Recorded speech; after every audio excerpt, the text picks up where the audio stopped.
മലപ്പുറത്ത് പ്രളയം കഴിഞ്ഞ 7 വർഷമായിട്ടും നഷ്ടപരിഹാരം ലഭിക്കാതെ ദുരിതബാധിതർ. ഇരകൾ പി.കെ. ബഷീർ എം.എൽ.എ നേരിട്ട് കണ്ട് വിവരങ്ങൾ അറിയിച്ചു. രേഖകൾ കാണാനില്ലെന്നും ഇവർക്ക് വീടുകൾ അവകാശമില്ലെന്നുമുള്ള വിചിത്ര നിലപാടുമായി നിലമ്പൂർ താലൂക്ക് അധികൃതർ രംഗത്ത് വന്നതോടെയാണ് ഇവർ എം.എൽ.എയെ കണ്ടത്. അർഹതപ്പെട്ടവർക്ക് നഷ്ടപരിഹാരം നിഷേധിക്കുന്നതിനെതിരെ പി.കെ. ബഷീർ എം.എൽ.എ രംഗത്ത് വന്നു.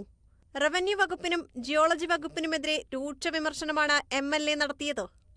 കളക്ടറെ കാര്യങ്ങൾ ധരിപ്പിച്ചിട്ടുണ്ടെന്നും ഇവർക്ക് നഷ്ടപരിഹാരം ലഭിക്കാനുള്ള ശക്തമായ ഇടപെടൽ നടത്തുമെന്നും എം.എൽ.എ അറിയിച്ചു. മാർച്ചിലെ അസംബ്ലിയിൽ ഒരു ഗൗരവമായ തീരുമാനം ഉണ്ടാക്കും. കളക്ടറേറ്റിൽ ഒരു യോഗം വിളിക്കുക. എന്തായാലും അതിനും കാര്യങ്ങളും എന്താണ് ഇതിന്റെ അവസ്ഥ, എവിടെയാണ് ഇതിന്റെ തകരാറെന്ന് അറിയാലോ. പിന്നെ എന്താ വെച്ചാൽ മാറി മാറി ഓരോ തഹസിൽദാർമാർ വരും.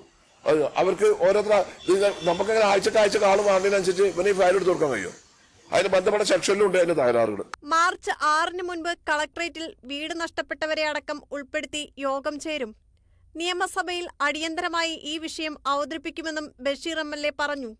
Kerala vision news, Malappuram.